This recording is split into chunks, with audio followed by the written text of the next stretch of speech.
If you do any kind of development at all, especially web development, there will definitely come a point where you're going to have to ask some help from somebody. And what I'd like to do in this lecture is give you a couple of resources where you can ask for help, as well as give you some tips and tools that you can use in order to make your questions better and easier to communicate. Now, obviously, if you have any questions regarding the course or even the coding questions inside the course, you're more than welcome to ask these questions at Coursera.org.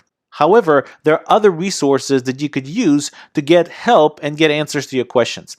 And one of the premier resources on the web is stackoverflow.com.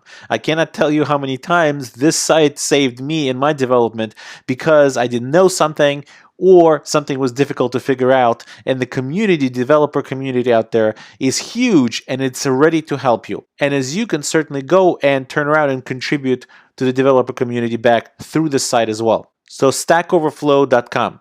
Definitely remember this website. Now, when you ask coding questions, it's obviously very helpful to the people who you're asking the question from if they can look at your code.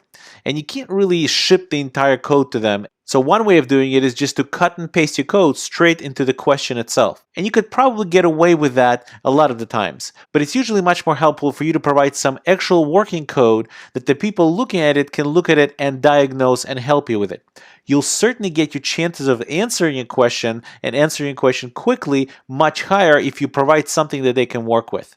Well, there's a couple of websites I'd like to show you that can help you with that, especially when we're talking about web development. One of them is called jsfiddle.net. And what the site does is it lets you write HTML, CSS, JavaScript code, and then share that code via link. So I'll give you a very quick example. I'll just write h1 and say, hello, Coursera. And if I click run, you'll see that in the result pane, I have hello, Coursera. Well, I could go to my CSS pane and change that real quick. And I know we haven't learned about CSS yet, but just bear with me here. And I could change it and say that the color of it should be red. So if I run it again, now the color of Coursera, hello Coursera, becomes red. Now if I click the save button right here, I'll get a unique URL that I could then copy and paste and get to exactly the same page with all the code ready to go and with the result of it right there. So that's really helpful because if you just provide this link to people, they'll be able to take a look at your code. They can also fork it themselves, and forking meaning you could create a new fiddle based on this one.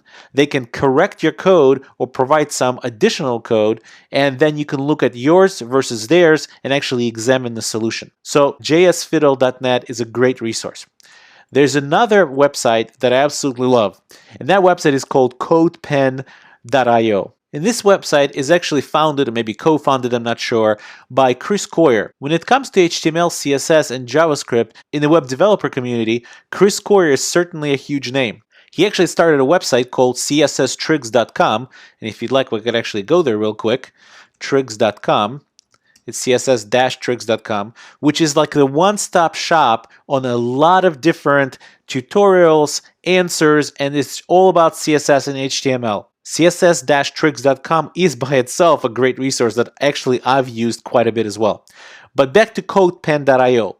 Codepen.io allows you to do something very similar to jsfiddle.net, except there's lots more here. There's really a whole community that surrounds this website because you can actually look at featured pens, meaning featured sets of solutions that will probably amaze you, and you can actually look at the code as to how they achieved those solutions. So using the CSS, HTML, and JavaScript. Let's go ahead and give it a quick try. Let's create a new pen. And you don't have to sign up for it if you don't want to. You could just remain anonymous. But certainly if you sign up, it's much better because you'll be able to then go back and look at all of your work. It will be saved in one place. So we'll do the same type of thing. We'll say h1. Let's do hello Coursera. And right there, it shows up automatically. Don't even have to really refresh anything. And let's do the same thing. Let's do h1 and give it a color red. And there you go, changes to red automatically. And what's really cool, and this is actually one of the newest features they have, is you can actually have a console, just like you have a console in a browser. If you pull it up, I could say something like var x equals hello Coursera. And I could say x or console.log x, and it spits out Hello Coursera back.